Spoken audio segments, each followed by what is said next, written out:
All right, for a long-term review on the Recoil Audio MS65s. So these guys have played for uh, season and a half, 2 seasons. Have lasted a long time. I suspect that there may be I may have blown one of the drivers on either side recently, but I could be wrong. I'm not sure yet.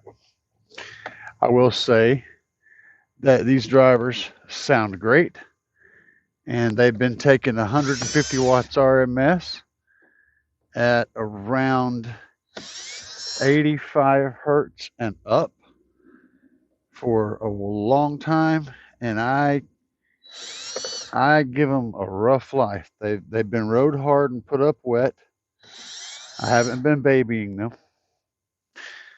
Uh, they've done well. How do I rate these things? Well, it's crazy hard to rate them. You see, there's one problem right there. That lead had come off. There was a problem with that driver, so it's probably not blown. I was thinking it may have blown, but that lead simply came off. Um, this one's still working fine. Yep. Okay. I was thinking I had a problem, but I wasn't sure what it was. So I'm sure the driver's still fine. These are remarkably good little drivers, even if one of them is blown, which I don't think they are. I hadn't pulled the other ones yet to find out. Let's go check those out and see what's going on over there.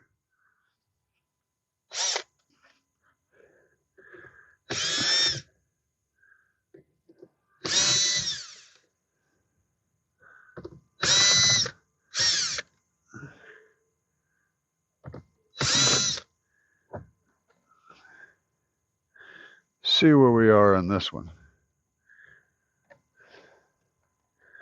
Have any issues over here? All right, both of those leads are connected. Okay. Still had a good connection there.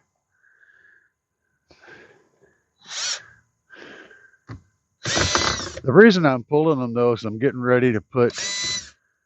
I've gotten 4 of my machetes now. I'm going to put those in here, which are my favorite driver in this category. Ah, that one's.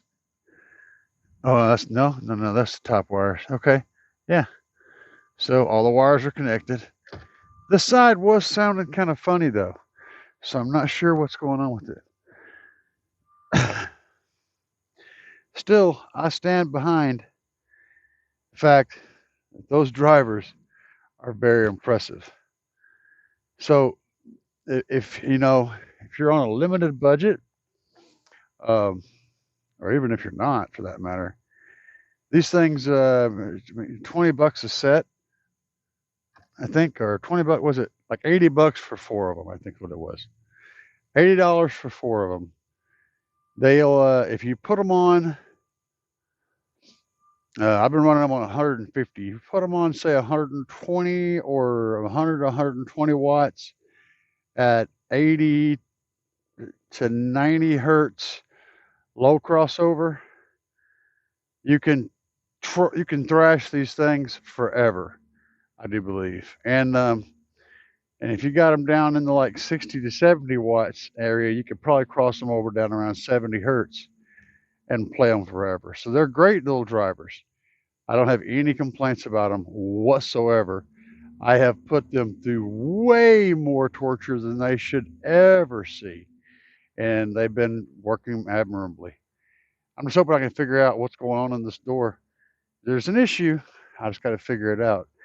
Anyway, I wanted you guys to know that the recoils are solid, solid drivers. I'm impressed. So yeah, after running these 4 drivers, these 4 specific drivers for about 2 years at 150 watts RMS, crossed over at about 100 hertz, 90.